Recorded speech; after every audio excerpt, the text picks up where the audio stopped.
Hi, good morning, everyone. Thank you so much for joining us. I'm Donna with Charles Bridge and Imagine Publishing. Thanks for coming to the PRH Book and Author Festival today. Yet another virtual conference, but one day we'll be in person with each other. I just want to quickly introduce you. This is our editor, Kevin Stevens. He's in charge of the Imagine Publishing list, our adult nonfiction list at Charles Bridge. And he'll be in conversation with author Manuel Hinds today. So thank you so much for joining us. This is a really important book, and I hope you have a chance to read it. If you visit our booth today, you can go to the galley room, and there is a digital downloadable galley for you available. So get a copy of that. It's so good. Also, if you sign up for our newsletter, there'll be more information about these books.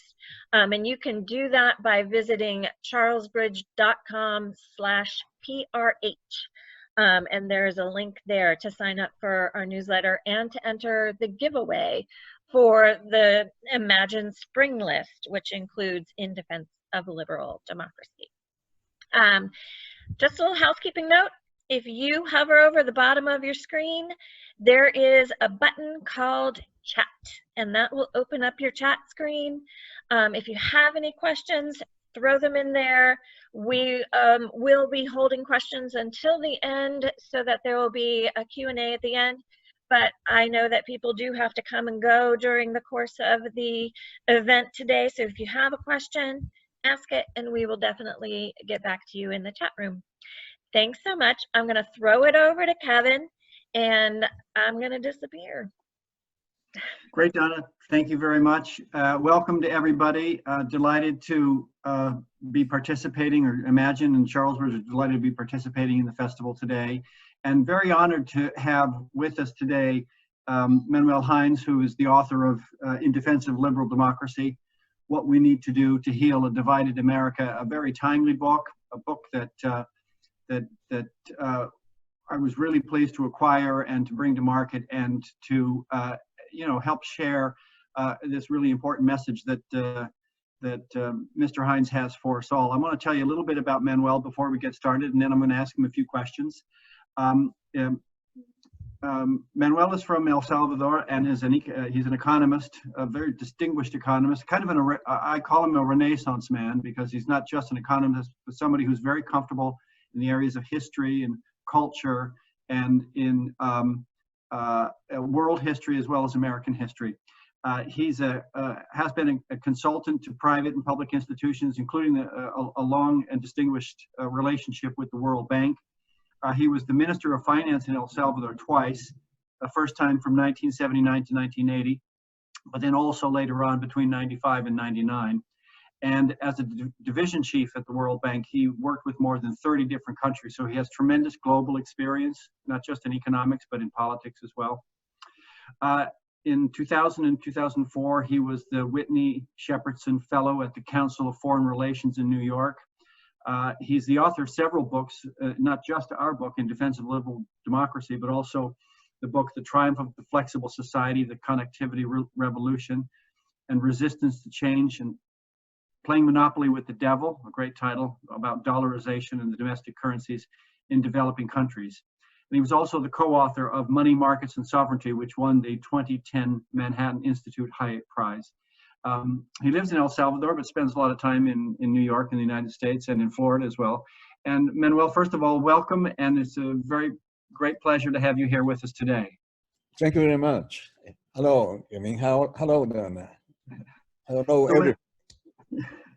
So Manuel, as I've described in your introduction, you're very much you're a scholar and a writer, but you're also a man who's been very active in world politics and in global economics. And I thought it might be best to start by telling us a little bit about your background and how the scholarly and the practical, how both sides of your experience and your expertise inform your writing, and especially this book, In Defense of Liberal Democracy.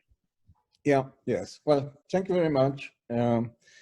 Well, really, I think that the most important part of my experience, my background, is uh, the time I spent working with so many people in 30 different countries and for a very long period. You know, that really, of course, you know, I am an engineer, which is good because engineer teaches you to focus on problems, you know, rather than on slices of reality as in the normal disciplines. You have to solve a problem. You know, to design a car, you have to uh, take into account many different branches of physics and so on. Okay, well, that's good, but and then I am an economist, but what really informs my writing is my experience with so many people in so many different countries with cultural differences, with and also seeing these countries evolve through time. If there is a lesson, something that really I think guides my writing is that I learn to give importance to things that you don't see, very subtle things, of which I'm going to mention two. One is the social order, and the second is how attitudes, you know, are important to determine the social order. The social order is what you see everywhere. For example, in the United States, when you go and you say, this is the character of the country, you know, because if you could go to the post office, or you could go to a court of justice, or you can go to a private company, and you see more or less the same kind of mentality guiding everything, you know, and you see something that to me is crucial. You know, you see a structure. There is this structure on which you can build. If you go to the United States and you want to start a country, you will find that you have very good laws, you have very good people, you can find everything that you really need to establish and this, you know, doesn't happen in other countries, in developing countries. That's the first one. But the second one is that this software framework depends on the attitudes of the people. That you don't see that one-on-one in individual thing, but you know, when you see it from a perspective, you see that everything has a certain coherence, you know, and that really gives the country its character. You know, when you say, for example, this is the American way of life or something like that, there is something very concrete, really, that you are talking about. And then, you know, I think that one of the most important things that really characterizes the United States is this combination of self-interest with social interest. This is extremely important. You know, when you go to the United States, you realize that people have give a lot of importance to the community, to the school of the children, to, you know, what to do with the local park and so on. And that builds one on top of the other, you know, really going up. And that, you don't find that in other countries. Many people think that this is given by laws. But they say, you know, what you need is a very good law on this. No, it is not, because most other countries have wonderful laws, but they don't work like that, because, you know, the social order is inside the people. It's something that you are, you know, you are raised with these values and principles and so on. Okay, now, you know, what really concerned me after reaching this, after understanding the world in this way, was seeing that the United States is losing that. You know, in the last few years, you see this lack of social cohesion in the United States. And people initially didn't want to see it. But now I think that people suddenly have realized that this is true, you know, and that there is a very big problem in the United States, not regarding technology, not regarding the economy, or you have not forgotten, how to establish a business. No, the problem is more fundamental. Is the country is losing its social cohesion. You don't see it, but really it is extremely important. I think it's crucial to keep the United States going, to keep that. And that is the subject of my book. That's it.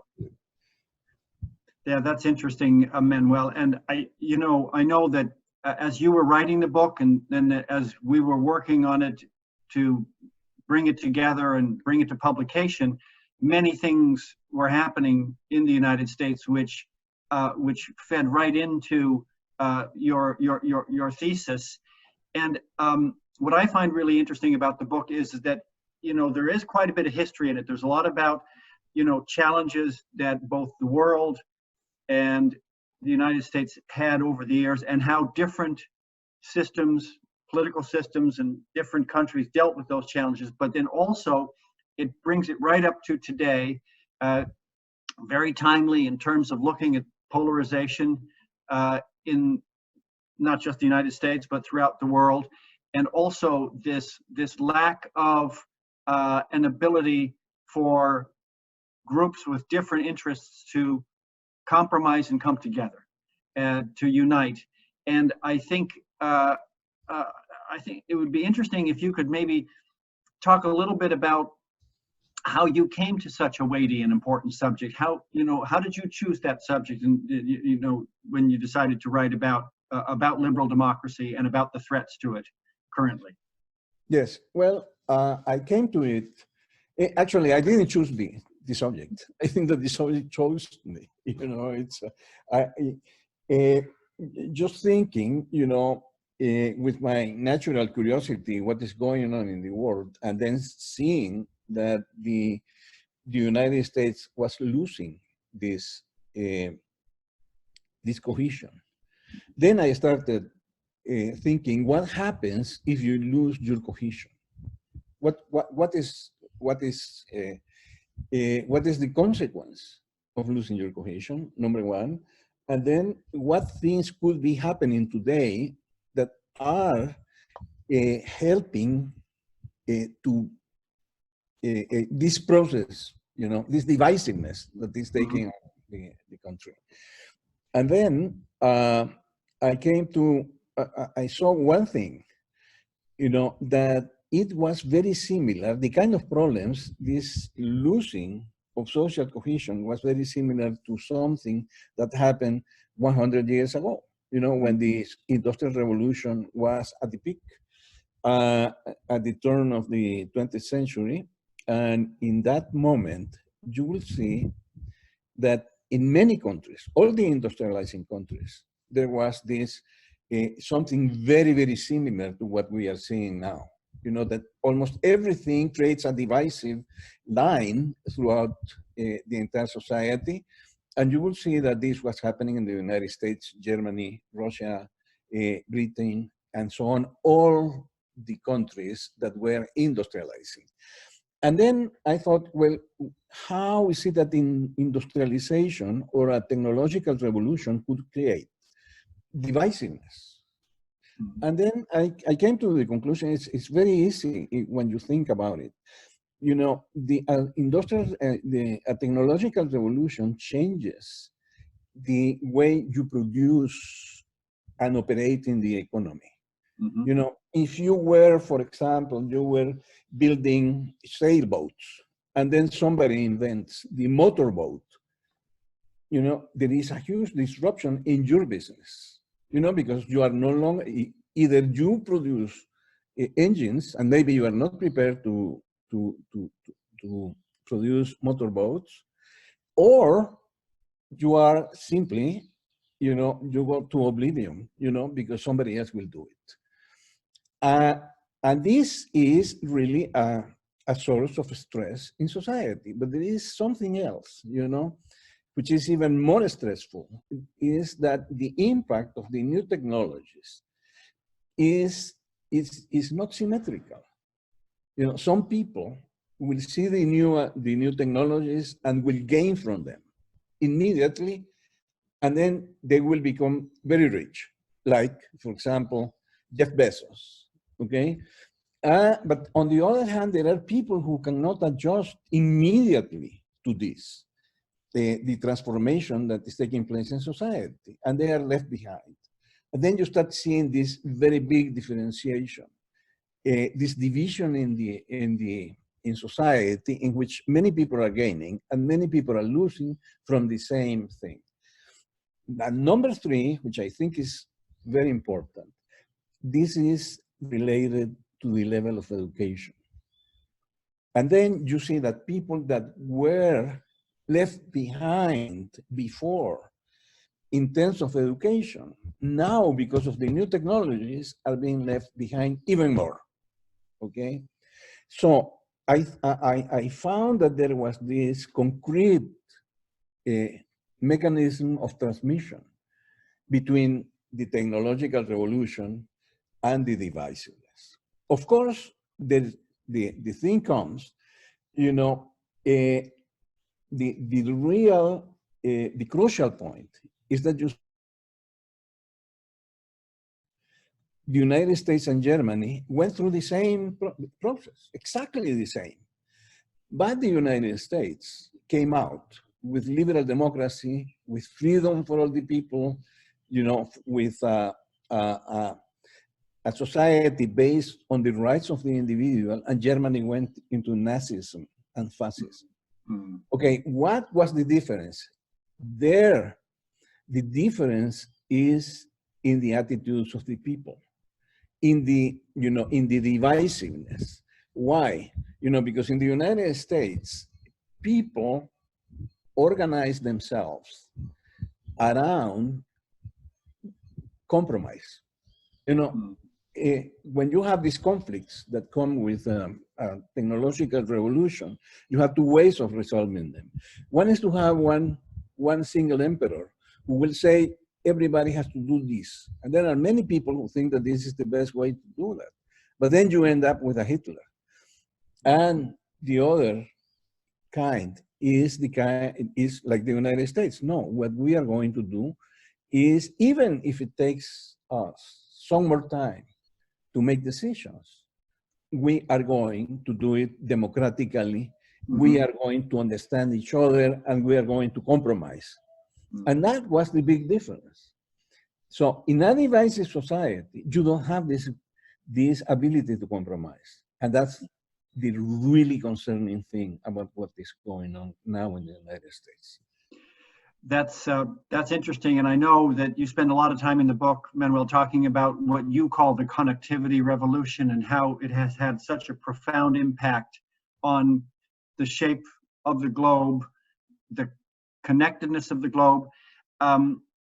Perhaps you could talk for a couple of minutes, if you would, about the fact that, you know, in a smaller world, in a shrinking globe, what kind of impact that's had on our politics, and how, you know, how, for example, the threats to democracy that we've experienced in the United States just in the last couple of years are partly a result of this globalization, or an inability to accept globalization and to take the right steps that we need to in order to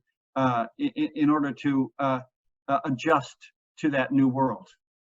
Yes, of course.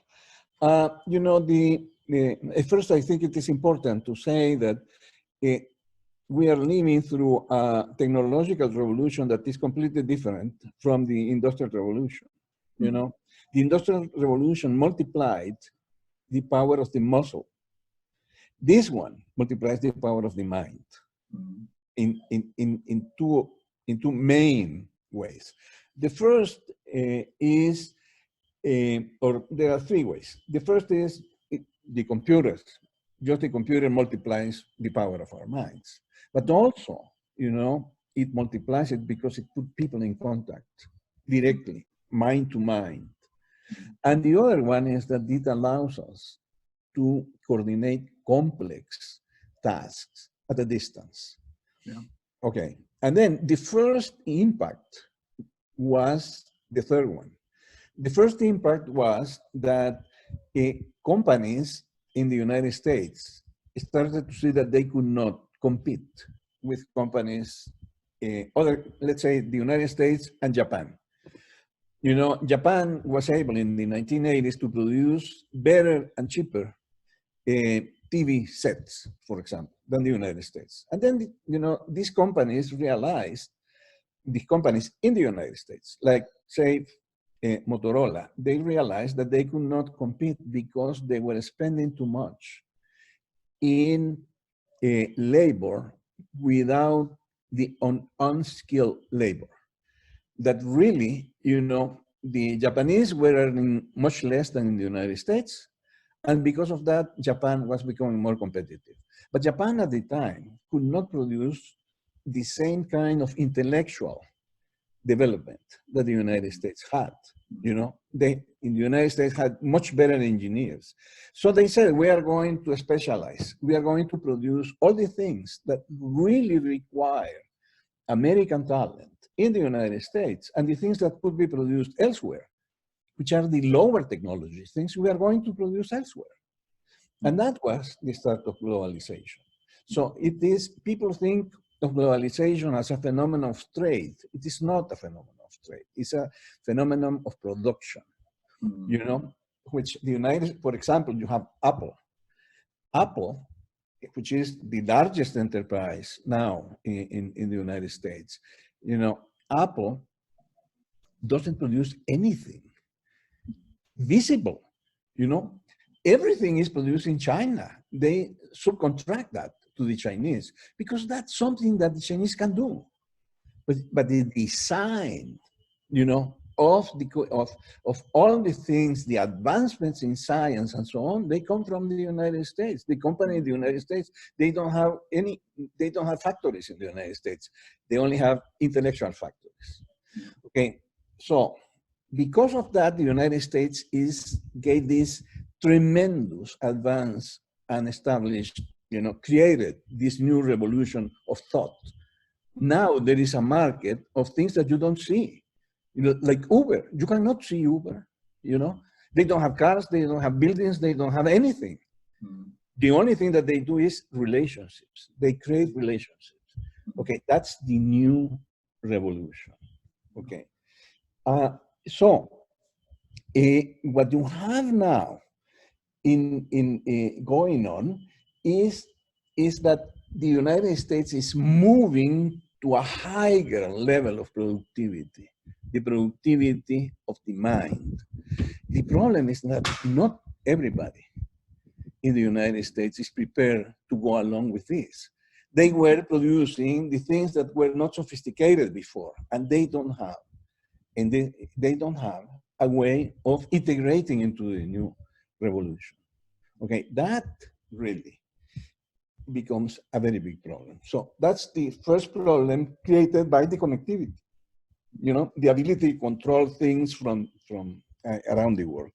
But there are others, which is, you know, the ability of the social media, because this communication, this ability to communicate has gone to everybody.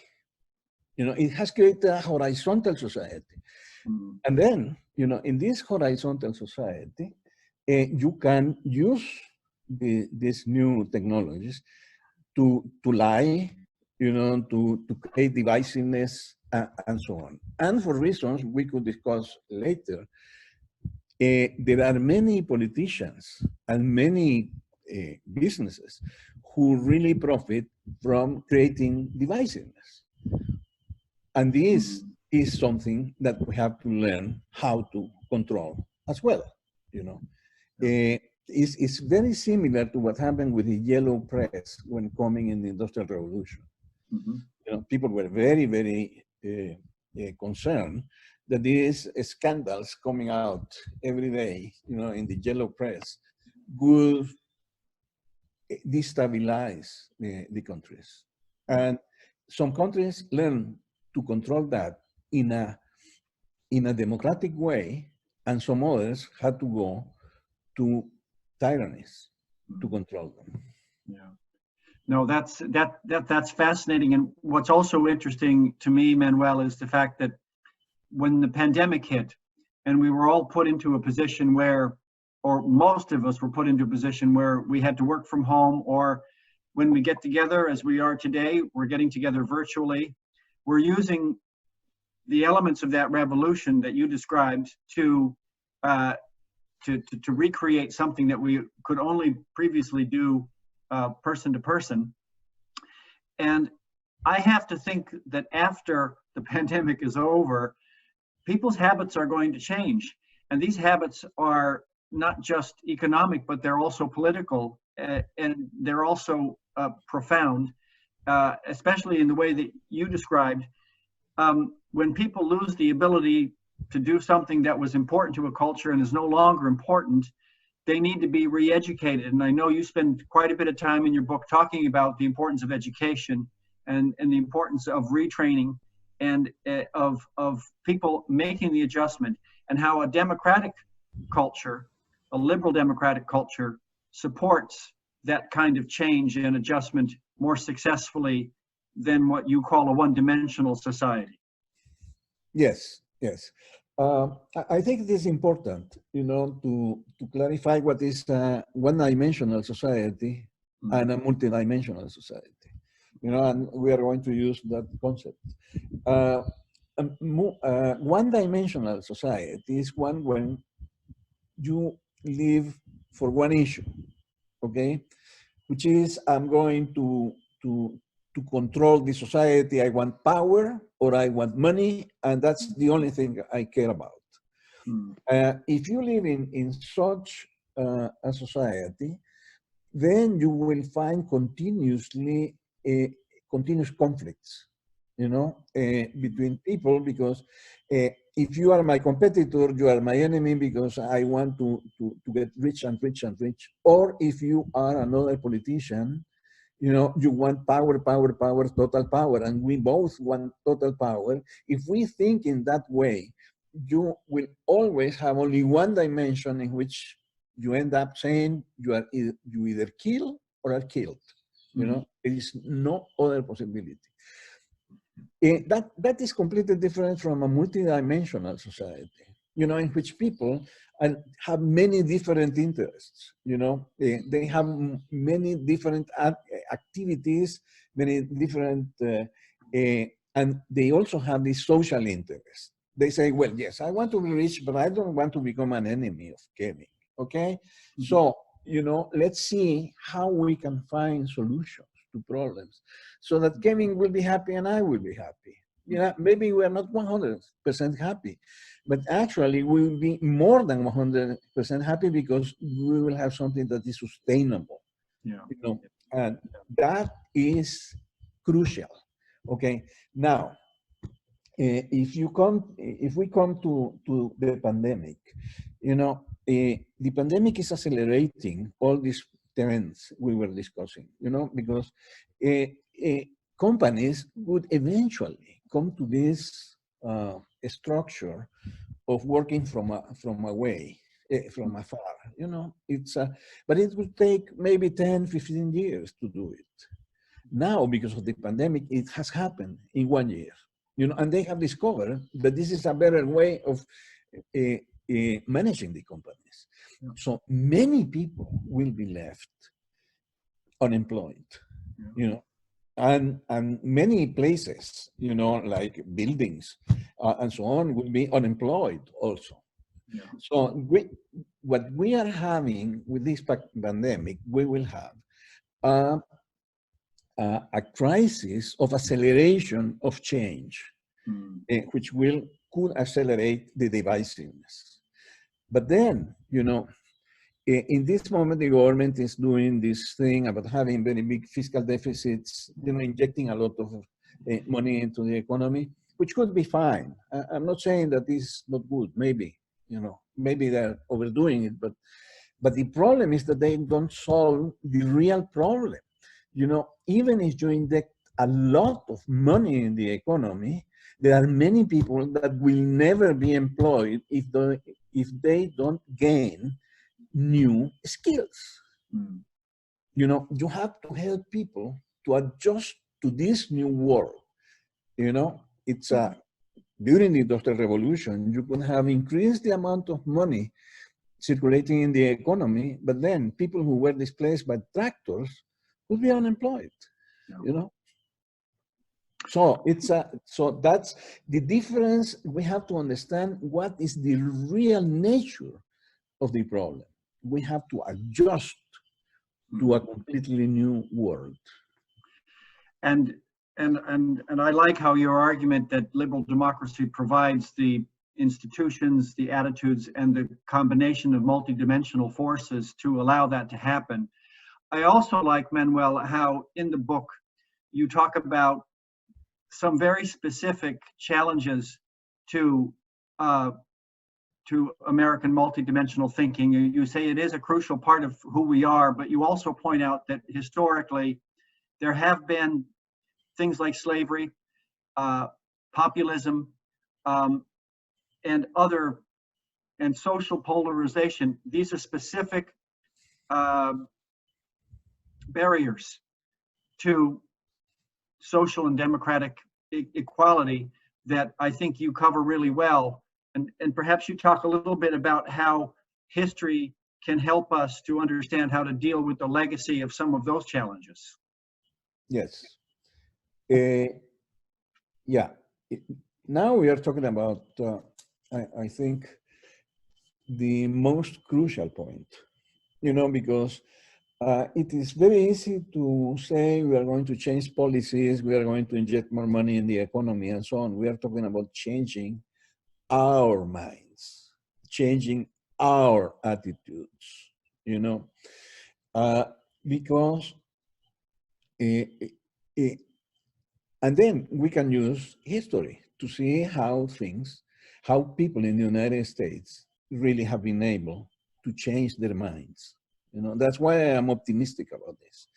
You know, we tend to underestimate the challenges that the country has faced in the past.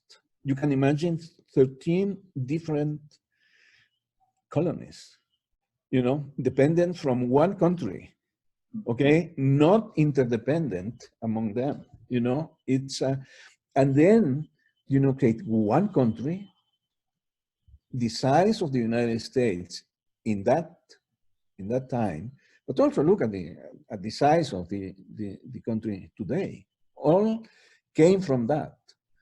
How could these people do it? You know, they had to change. You know, I am from Massachusetts, you know, and we do things like this here. And the other guy, you know, he was from North Carolina, you know, which are completely different people there, you know, and they decided, you know, there is this conception of one country, a United States that we are going to fight for. And to do that, we have to compromise. You know, for that purpose, we are going to compromise a lot of things that, you know, we have in this moment. Our self-interest could be this, but actually we have to get this big thing, and then we have to have this social interest for the rest of it. That was incredible to create that, you know. And then you have the case of, you know, in this arrangement, part of the compromise was that some people believed in slavery and they kept the slavery, and some people did not believe that. I think that, you know, one of the most important expressions of what was going on was when Abraham Lincoln said, you know, one house cannot stand divided against itself, you know, and that is either we go as slavery or we go free. We cannot be in this mix. And that was a new challenge. You know, that was a challenge that came up from the inside of people, you know. It was not something that came from external circumstances.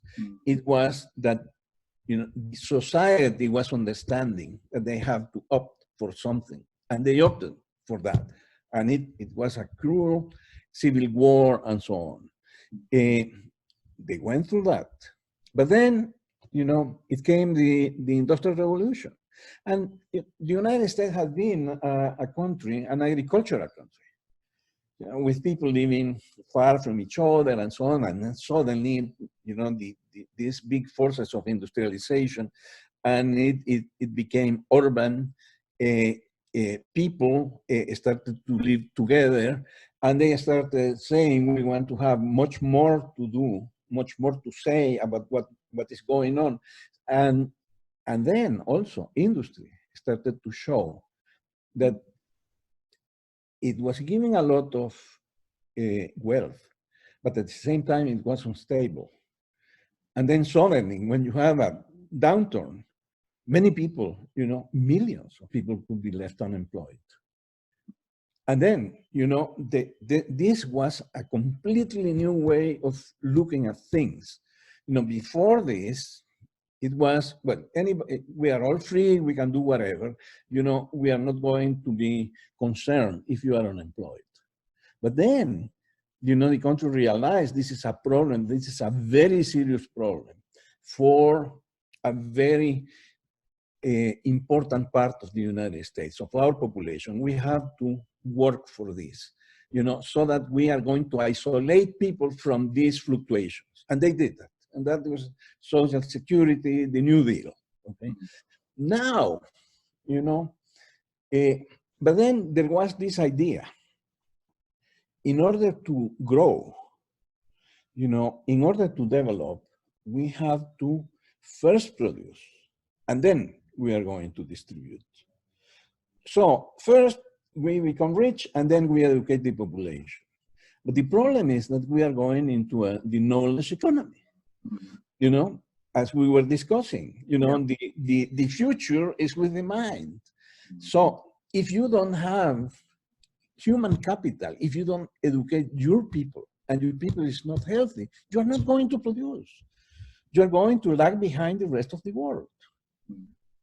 So, now, from now on, you cannot say, well, I don't have children, education is not my problem.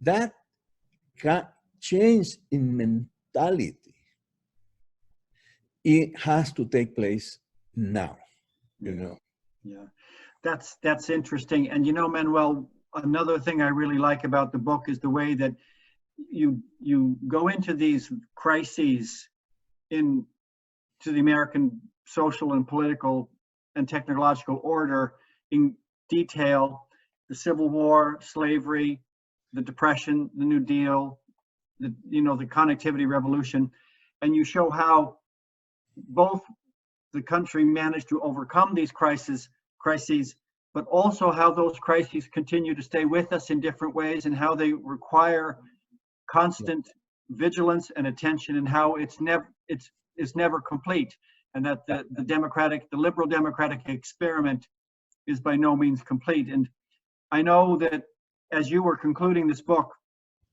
the 2020 presidential election was taking place, and as we all know, the great message from President Biden coming out of the election was a need for unity and a need to heal wounds.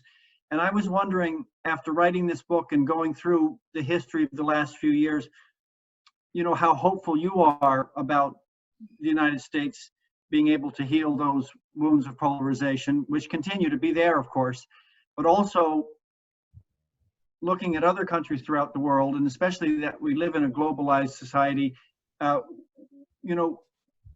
we in a position where we can feel confident that other countries will reject one-dimensional thinking and embrace a liberal democratic approach and a cooperative, unified global approach to the world's problems? Yeah, well, I am optimistic, for the reasons I said. The country has overcome several times this kind of problems, but there are terrible, terrible obstacles now. One of the most, there is always this possibility of going one way or the other. You can go, many people think, that if you are confronting so many problems, you need a dictator. And they say, well, this is what the Romans did. You know, when they were confronting such a terrible problem, like this, a crisis, they would say, we need a dictator, and they would appoint a dictator. And the other one is the way of the liberal democracy. The problem is when you adopt the dictator, besides, you know, I think the most important thing is you lose your freedom and so on, you know, but the problem is that you eliminate diversity, and diversity is the source of creativity. And the creativity is the only way, that the only thing that we really need to make a good adjustment to our problems. You know, so if you want to go that other way, you will end up with Hitler, Lenin, Stalin, and so on. So when we want to, if we want to get out of this problem, we have to understand also, you know, that the populist has three things, three instruments, three things to do. You know, a populist is somebody who is pretending to do something for the people, but actually they never try to help the people. You know, everything that they do is oriented to giving the impression. Because of that, they don't achieve anything. You know, it's there's nothing that they can show the population, and because of that, they have to find a way to gather support from the population, and that is divisiveness. You know, what the populists, if you analyze what they do, they start they try to be tremendously divisive.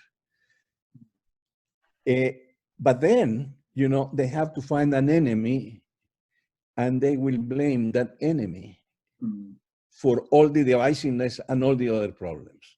You know, this is what Hitler did, you know, with the Jews, okay? There were two identities, I would say, to Hitler. One, you know, was the victim. He was saying, look, we Germans, we are being destroyed and so on. But then the other one was the culprits are the Jews.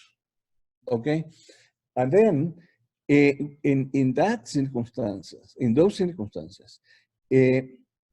what you are doing is you are using divisiveness to create a unity against a minority. And this is something that you start to see in the United States.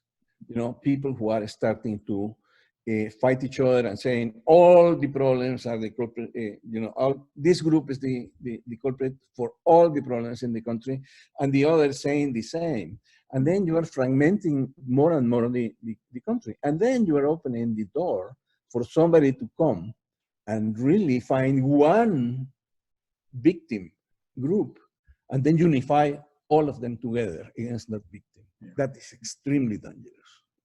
And that's a very good way of summarizing how you've used history, Manuel, in the book to give us a great sense of what our current issues are and what we need to do about them. And I'd like to end today by, you know, drawing attention to the last sentence in your book, which is a very striking sentence. And you say that now is our 70-76 moment. And I'm curious about, you know, how you came up with that phrase and what you mean by it and why you used it to end your book. Yes, I think it is very important because I think the founding fathers are you know, collectively, they were the best geniuses, political geniuses in history. Incredible what they did, you know, to create a nation, you know, a social order for a nation that was going to last not 10 years. It was forever.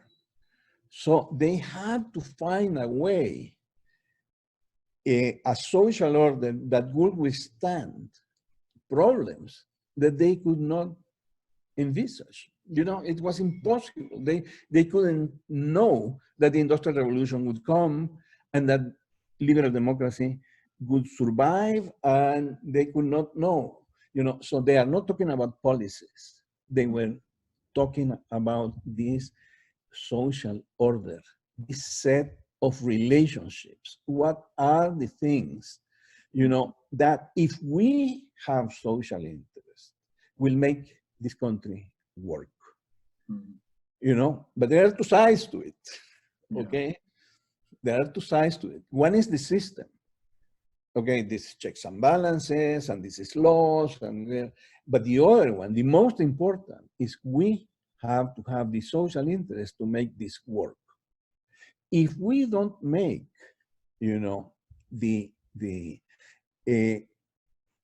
these institutions work, then nothing of this is going to be useful.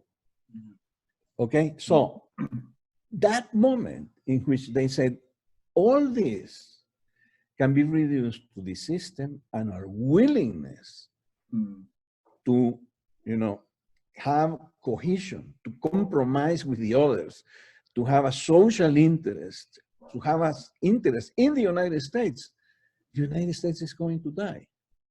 Okay. And that is, the miracle of what they did. Now we are facing a completely different problem, but also you have to recreate the country again, so because there are many institutions that will have to be changed because the relationships that they were supposed to channel do not exist anymore. And there are new relationships, there are new ideas, so the institutions have to channel all these new things. Okay, that's it. That's one thing. But the other one, you have to have a compromise. We are going to sustain this country. We are going to care for the United States. That's the 1776 moment. Yeah, and that's a wonderful way to conclude the book. I also love the way that you bring the history that you describe, right from the earliest times to the most recent election, so that we can see a real connection in your argument between what's gone in the past and what's happening now before our very eyes. You have things to say about the 2020 election, about the fact that the former president did not accept the will of the people, and how that is a perfect example of a one-dimensional, non-compromising approach that polarizes, and it ultimately is a I think a populist, what you would define as a populist response to democracy and a threat to democracy. Exactly. There is something that there was a question somebody asked me before, which was, the former President Trump was really a political genius, or was he responding to something that was happening in society? And actually, the answer is, he's not a political genius.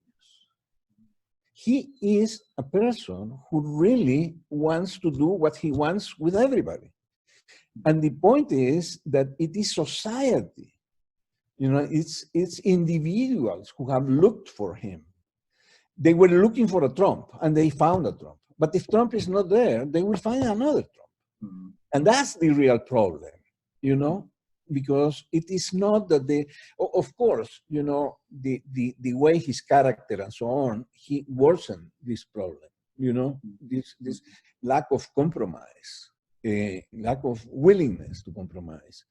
But the lack of willingness to compromise was there to begin with. And that is the real problem. And that is the 1776 moment. You know, if you really want to end up, you know, with a completely fragmented country, go for these authoritarian leaders. Yeah. Well, Manuel, this has been fascinating and interesting, and I think a very good representation of what you were trying to achieve in defense of liberal democracy.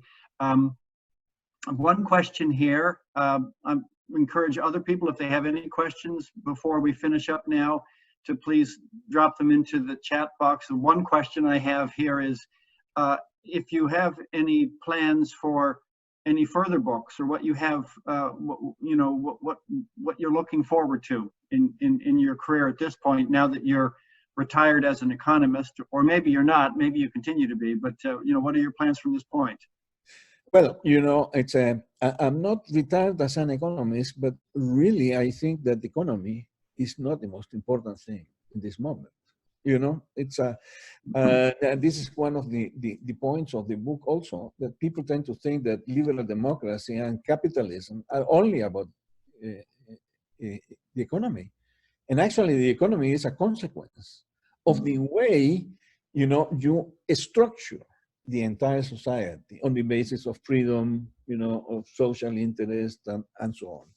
Now, what I am watching what is going on, you know, to define what is going to happen, what will be my next book about, you know, to see, you know, what are the things that we have not thought that we have to think about. Keep on working on eliminating divisiveness, recreate social cohesion, and have a good adjustment within the principles of liberal democracy.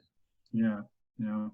Well, we very much look forward to whatever you continue to work on, and I'm very hopeful that everybody on the call today and those that will be able to see this recording in the future can appreciate the scope of your intelligence in your writing, Manuel, and the way you bring a unique global perspective to to not just an American challenge, but a global challenge and a global problem. Thank you very much for participating today and for your insights. Very much appreciated. Thank you very much to you all. Yeah. Thank you. And thank you everyone for joining us today. Just a reminder, you can get a digital galley of In Defense of Liberal Democracy in our booth. You can also visit us at charlesbridge.com/PRH to get a digital copy, join our mailing list, etc. And everything is linked in our booth. So come by. If you have any questions, please, this is your last chance to let us know, but we are going to end this meeting. Okay. Great. Thank you, Donna. Thank you, Kevin and Manuel. Thank you. Thanks, everybody. Bye-bye now.